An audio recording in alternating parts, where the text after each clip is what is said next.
दोस्तों और साथियों, स्पेक्ट के इस वीडियो एक्सप्लेनर में एक बार आपका फिर स्वागत है। और ये चुनाव आयोग के जो SIR है उसके सिलसिले में ये हमने वीडियो सीरीज़ स्पेक्ट फाउंडेशन की ओर से डेटा रिसर्च के तहत जो डेटाज हमारे सामने आ रहे हैं उस पर ये सीरीज़ हमने चलाई हुई है।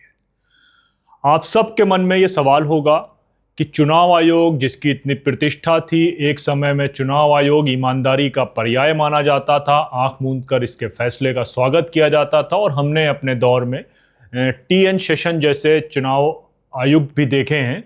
लेकिन इस समय चुनाव आयोग ने अपना भरोसा क्यों खोया? क्यों तमाम पॉलिटिकल पार्टीज और पॉलिटिकल पार्टी राजनीतिक पार्टियों के साथ साथ सामाजिक संगठन और हमारे जैसे लोग भी चुनाव आयोग के खिलाफ सुप्रीम कोर्ट गए हैं?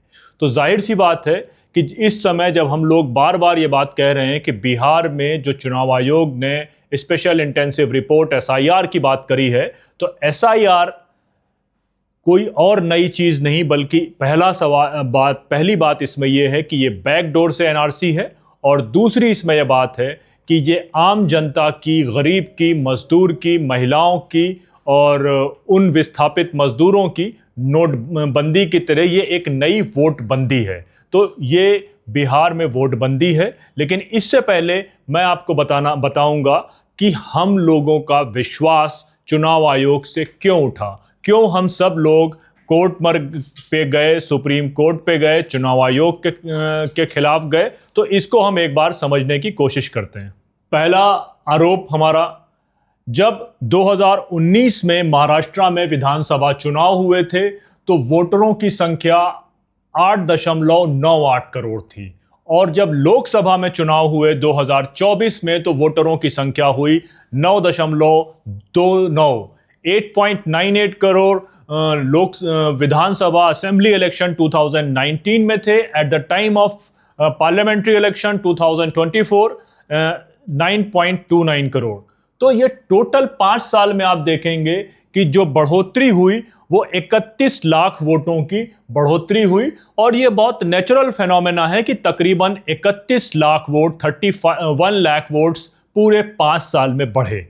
फिर विधानसभा 2024 का चुनाव मात्र 5 महीने के बाद, यानी कि सबसे पहले जो चुनाव हुए हैं लोकसभा चुनावों के बाद, वो चुनाव हमने देखे हैं महाराष्ट्र में, हरियाणा के साथ।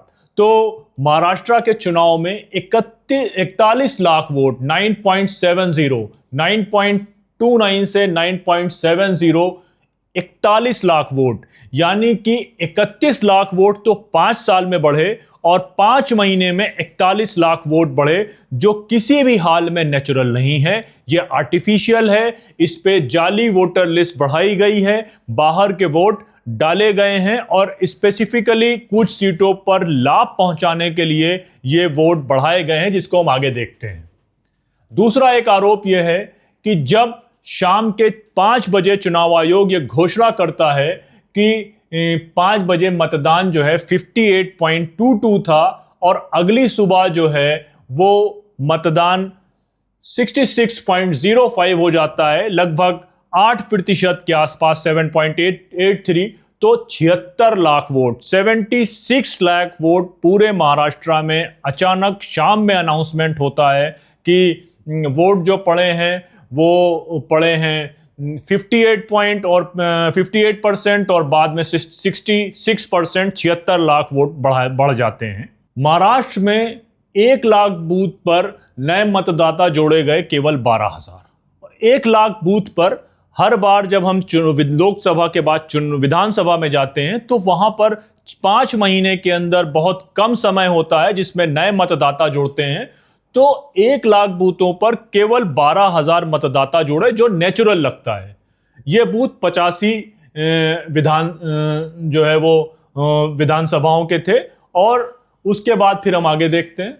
6 महीने के दरमियान महाराष्ट्र के जो मुख्यमंत्री थे, हमारे मुख्यमंत्री इस समय महाराष्ट्र के हैं देवेंद्र फडणवीस की सीट पर इस पूरे 5 महीने में 29,000 वोट, जबकि हम जानते हैं कि जो एक एवरेज असेंबली का साइज है, जो एक एवरेज विधानसभा है, औसतन विधानसभा में 5 महीने में 5-7 हज़ार वोटों से अधिक किसी भी हाल में वृद्धि नहीं हो सकती। और यहां पर यह वृद्धि 6 गुनी 29,000 वोट केवल 5 से 6 महीने के अंदर जोड़े गए हमारे यशस्वी मुख्यमंत्री देवेंद्र फडणवीस की विधानसभा से। अब हम देखते हैं कि वही भाजपा जो महाराष्ट्र में चुनाव लड़ती है 149 सीटों पर, इस पूरी फेरबदल के कारण जो 41 लाख नए स्ट्रेटेजिकल मतदाता बढ़े थे, उसके कारण उनका स्ट्राइक रेट 89% हो जाता है। और जब 41 लाख मतदाता इनके पास नहीं थे, स्ट्रेटेजिकली कुछ सीटों पर, जैसे मैंने बताया, कुछ सीटों पर नेचुरल ग्रोथ हुई और कुछ सीटों पर बढ़ाए गए। जहां पर ज्यादा बढ़ाए गए और उसके पहले लोकसभा में वो स्ट्राइक रेट 32% हुआ। अगर इसको विधानसभा के हिसाब से देखा जाए तो 57% था, तो 57% से सीधे 89%, क्योंकि स्ट्रेटेजिकली भाजपा के वोट कुछ पोलिंग स्टेशन में बहुत ड्रामेटिक तरीके से बढ़ाए गए। उसके अलावा जिला कलेक्टर पर 3 बीएलओ ने ये गवाहियां दी कि हमारे इलाके पर जो वोट जो है बढ़े, उसके बारे में हमको कोई इंफॉर्मेशन नहीं थी। पोलिंग बूथ के अंदर पोलिंग बूथ के ऑफिसर्स ने बोला कि हमारे बूथ पर 30% के आसपास में वोटर्स की वृद्धि करी गई और हमको इसका कोई आइडिया नहीं था।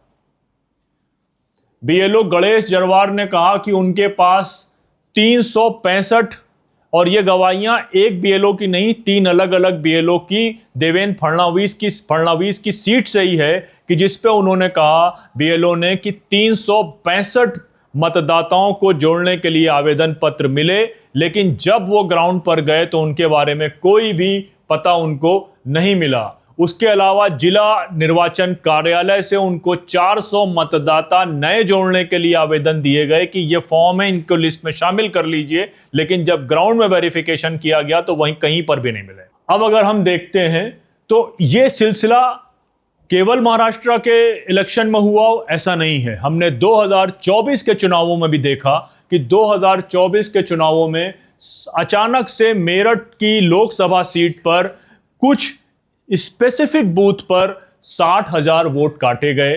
स्पेसिफिक बूथ कह रहा हूं, ये आपको ध्यान रखना होगा कि हमारा जो एलिगेशन है वो जनरल नहीं है। स्पेसिफिक बूथ पर 60,000 वोट काटे गए और मेरठ के लोकसभा चुनावों में 10,000 वोटों से जो है वो भाजपा को जीत मिली।